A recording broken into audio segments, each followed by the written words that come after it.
Hey there, Christian parents and book lovers. Before we get into today's episode, I need your help.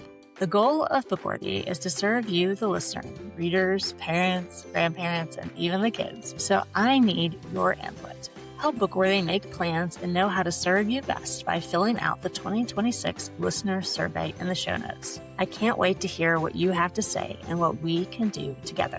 Now back to the main event. Welcome to Bookworthy. Today we're talking with Nancy Tupper Ling about her poetry compilation, Bless the Earth, a poetry collection for children to celebrate and care for our world. Bless the Earth shows the miracle of our planet Earth through beautiful imagery and delightful poetry, calling all people, young and old, to care for our wonderful world. Welcome to Bookworthy, Nancy. Thank you so much. I'm excited to meet you.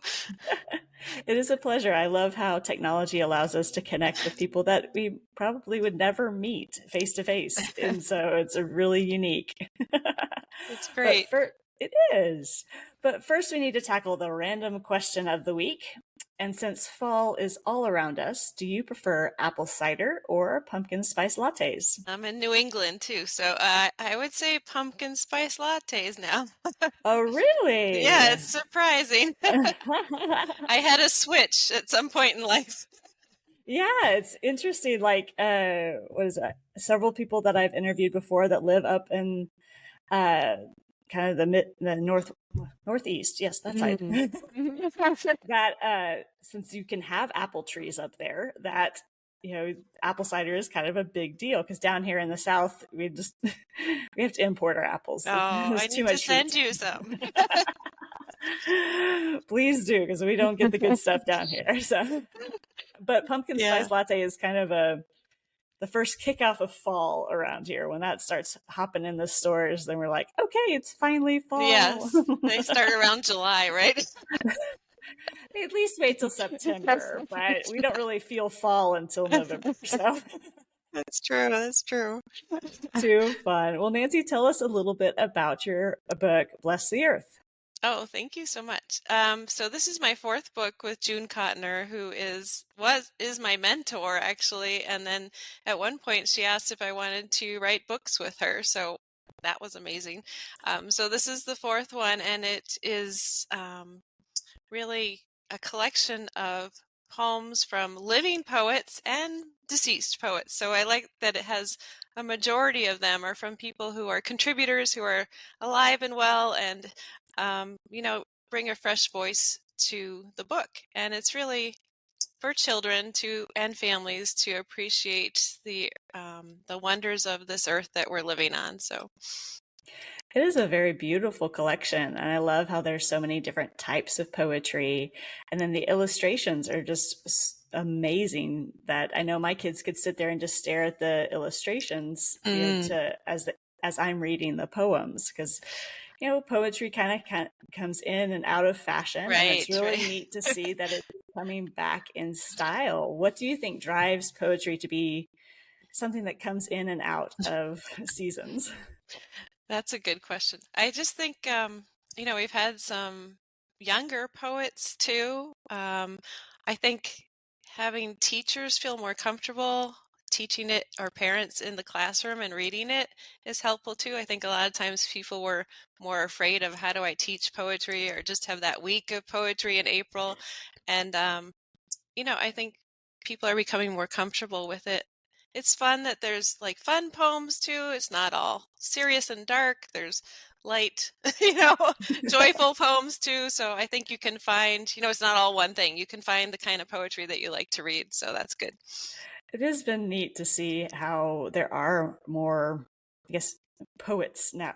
It's becoming a thing in a sense, or like I said, back in style, because there are modern day poets, and it's, while a lot of children's books, there's a lot of poetry in children's books, but I love that your book is focused on all kinds of different types of poetry, all pointing to the glory of creation and the glory of our world. What inspired you to make this kind of the focal point of the book?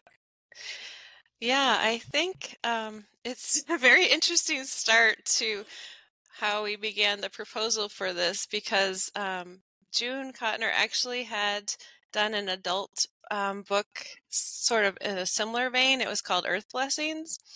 And so she just really wanted, I had more the children's writing background. So combined, we were like, we need to write something for kids to help with their appreciation as well. And then we Yeah. started thinking about the how we would divide the chapters, and I think that really helped define the book too. One of them is like dreams for your world and how you would care for the world, and also animals big and small, which is always fun. You always need some animals in there. So I think once we kind of fleshed that out, the chapters, it kind of took a direction for where the book was going to go.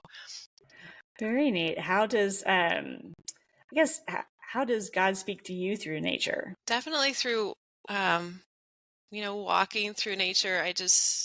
I'm sure with you too, things just come to you, and you're walking and you're praising at the same time for the wonders big and small that you see. And I think as a poet, or a writer, you're noticing things that maybe other people might just walk by, like, oh, look at that Queen Anne's lace. That's amazing how that was created and made, and all the intricacies. And so I don't know if I just answered your question, but that's definitely how I feel like, it's kind of, the word is powerful, obviously, in the Bible, and the word is powerful today for us. And when I'm out in nature, I just feel that connection to God. Yeah. Yeah, it's what is it, Romans 1:20, talking about how all creation, declares who God is. And I think, taking the time to appreciate nature Mm-hmm. and, even just getting in the garden every once in a while and Yeah. just find all those bizarre little creatures that you're like, God even cares about you, little thing. Like, that's really just bizarre. I know my oldest is fearful of slugs, and like, oh, I guess those are important too. They have a purpose, Yeah. or what is it? You mentioned Queen Anne's lace, and we have a lot of that Mm. around us, and so it's kind of fun to kids to be like, "Wow, those are so pretty." It's like, "Yep, it's a weed though," and they're like, "But it's so pretty." I'm like, "I know. A weed is just a plant that hasn't found its place yet," Oh, and so I like that. it's really cute just to have kids think a little bit differently. Yeah, that's a good way to say it. I love that. Yeah, it's fun because I mean there are some really beautiful weeds, just not in my grass. Yeah. Exactly. We need a So, book about weeds. there we go. There we go. Well, what do you hope to communicate to kiddos in this book, Nancy? I think the subtitle helps a lot with that. And I have to look because it's long. But it is a collection of poetry for children in celebration and care for our world. And that aspect of stewardship, really, for me, when compiling this, was important. That sometimes we forget that we're not just here to, drive around to our job and the next appointment, and to really take time to, like you said, to see the wonder, um, and to think about different ways, whether it's through gardening or um, walks in nature or caring for something in your town. I think that's all important. And hopefully, in some ways, I feel like poems are like power packed pieces of literature, and so maybe it brings to mind an emotion about caring that some other essay or something might not quite do. So, Poetry definitely does have that power to communicate a very big truth or a big emotion in a small moment. And, for kids, mm-hmm. kind of fast and furious is their Yeah. is the way they move. So sometimes to really connect and get them to understand the concept, poetry is an easier way to communicate with kids because it is so rich, and where you could totally read through it and say, oh, this is really sweet and this is really cute, and then you could sit with it longer and be like, oh, this really is something to really ruminate on and to soak into your soul. I think that's what I love about poetry. Yeah. You said it so well. I love it. I need to take notes. Me too, because I'm like, what? I'm just talking. But Nancy, do you have any other resources or anything that go along with this compilation? Yes, something I think you can access through my website too, but Penguin Random House is the big owner of Convergent, who is the publisher, and they put together some fun poetry exercises. And I don't know, this is sort of a big term, but I love acrostic poetry.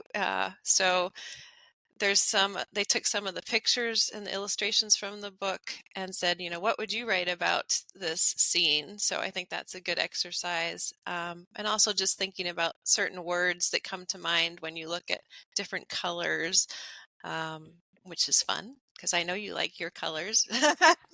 I do. So Well, yeah, those are some resources that are out there through the publisher too.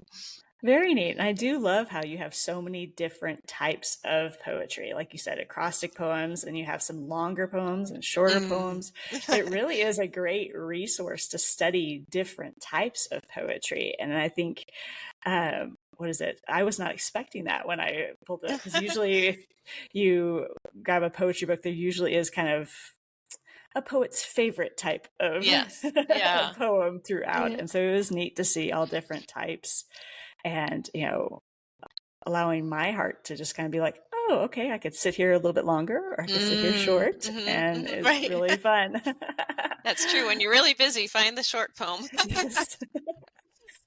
How did you find all the people and poets that you had participate in this book? So June has done, my co-editor has done about 40 anthologies. So she has a good list of contributors that we send out a, call to.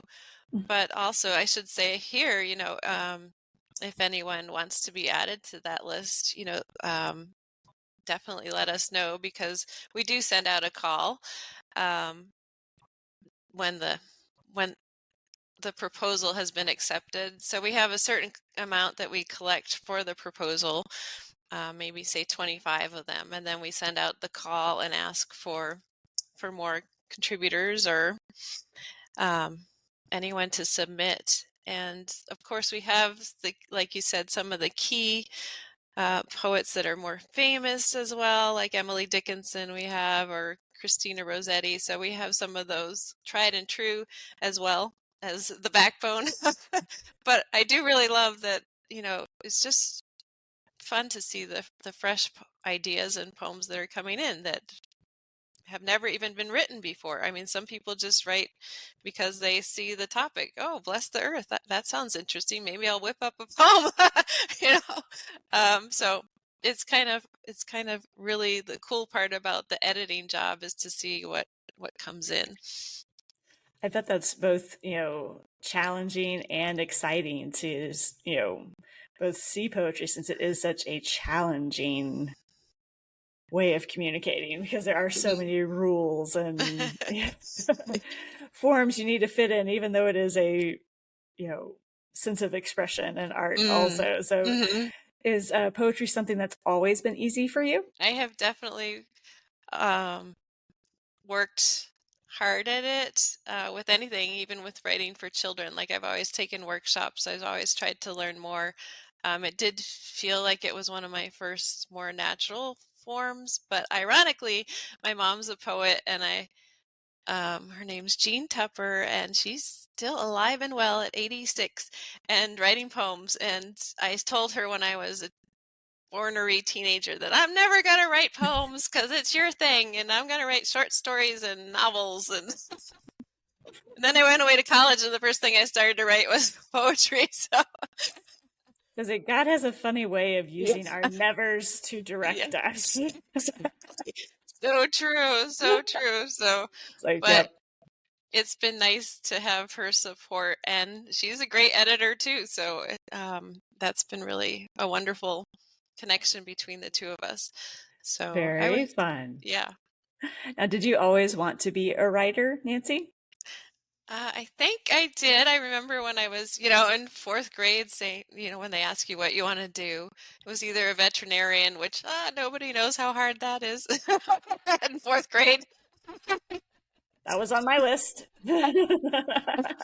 Or, I did say author, and it did seem to be like you asked about if it was like a natural, I think it did seem to come more easily to me than some other things like math. But I also, like to encourage, there's so many good workshops that are available, especially like, with technology online now. So I belong to a number of writers groups that have been really helpful in, for example, writing children's books. You have the idea, but to learn that, there's 16-page spreads and 32 pages in the book, and where you imagine each page will turn, like all those things are things that I had to learn along the way that I had no idea about. So I know, what is it? People say that, or people think, not all people, but it Mm. is kind of a general thought that children's books are easier than a full length novel. But I like to say that, a children's book is really challenging because you have to get an entire novel into 32 pages. And so it's one of true. those, until you try it, you kind of like, oh, this is so simple. It's like, oh, no. And yeah, and cutting out those words. And I think for me, having the poetry that I started with, that really helped to condense the words, and that has helped with the children's writing too. Very neat. Now, what's one of the most impactful books in your life, Nancy, other than the Bible? Yeah, that's a good way to say it. Like, we could all say that. Yeah, we But can it's all like, say oh, that. the Bible. There's so many books. So that one's always going to be at the top of the list. But Yes. Are you children's or adult, or does it not matter?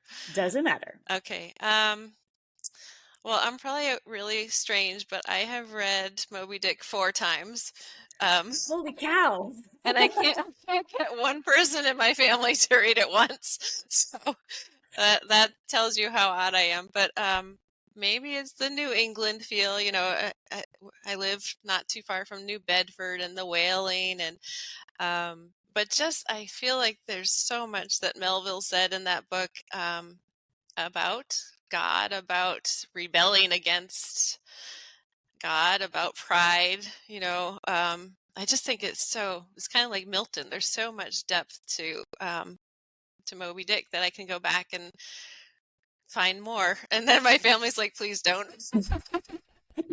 It is a very poetic book, and it is very beautiful. But yes, getting through all of it It's is, very what is it? long. It's very long. And everyone skips over all the seafaring terminology, and I can understand that too. I skip sometimes, but Ahab is such a, you know, I don't know. Rich character. Yeah, very rich. Like And we nobody can all connect wants. to that character. Like, oh, Exactly. yeah, that guy. Yeah,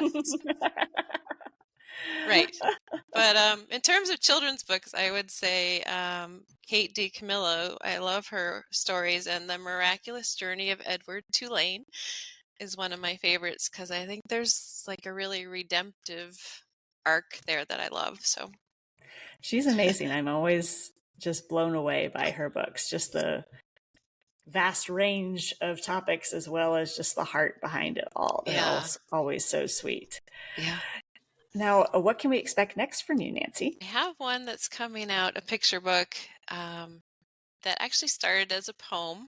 It was a poem in the anthology For Every Little Thing, and it's called Hearts in My Pocket. And it's about a child trying to handle a divorce situation in her family, and trying to see if the love is still there when she's going between homes now. And I'm kind of surprised that this came from me, but I'm really excited about it too. I think it handles the whole situation quite delicately. So That is a hard thing to both talk about and for kids to understand. So I love that you're stepping into a space that affects a lot of families yeah, and just helping them navigate just the emotion and the confusion that comes with divorce. And so sounds like a really special book. I can't wait. When do you think that one is going to be hitting the that's shelves, or is that slotted. unknown? Yeah, it's slotted for December of this year. Okay. My husband always says, please emphasize that We're not getting a divorce. We've been married 30 years. And I think we're still hanging in there. So I guess that is a very important aside. yeah. Don't want rumors. But it's one of those. We have a divorce that's happened recently in our extended family, and it is just amazing how it doesn't just affect those involved. It does have a ripple effect through, the whole family. And it is both sad and, hard and all those things. And to help kids understand that love still remains is hard to see sometimes in all the ups and downs of divorce. But it is such a sweet message because, what is it? Even in any fallenness, God still loves us and his love remains. And so I love that. That's true. That's true. Now, Thank Nancy, yeah, I'm looking forward to it. That's like, ooh, I'm going to have to pick that one up. Well, Nancy, where can people find out more about you and your books?